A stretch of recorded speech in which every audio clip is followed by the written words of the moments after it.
Awa pa na uso ang kanang kuryente o kanang solar nga gagmay, makahurot og gas palit. Bali 50 di lang atan bisa ka semana sir mahurot na mayabo pang uban kay kanang panilyaman. Naglisod gyud hinon ma'am kay ako naningkamot ko nga makapalit og battery para sa flashlight para magamit nila inig kuan sila kaning mag-study kada gabi kay gikan sa eskwelahan. So pag-abot dira adunay mga subject nga ipasa sa maestra sa ilaha nga ilahang paisudyuhan di ingon sila nga pa nagkinahanglan gyud mi og suga.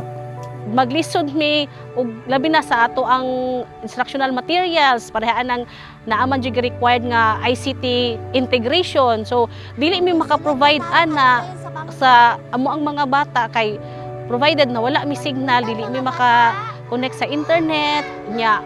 Bisag ka nang sa simple lang na kanang mga downloaded, dili na mo mapakita sa mga bata kay wala pud may kuryente. Dili stable ang solar sa power energy na mo diri sa eskwelahan. Aurora means a dawn or new light, and that's what we want to bring here, no? Aurora. We hope that you maximize the use of this electricity. We will help you install lines and poles so that everybody in this community can already experience electricity. Excited mi pati ang community nga sa wakas makasulod na gyud ang signal diri sa Kabangbang, makatuon na gyud og technology ang atong mga bata. Mula sa puso, maraming salamat po. Kanang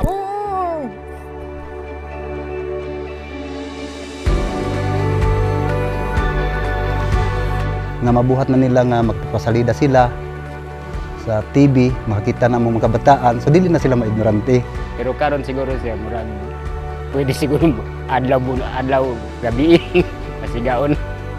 Dakol salamat kanyo Abuites Foundation og Davao Light nga gihatagan mi og suga.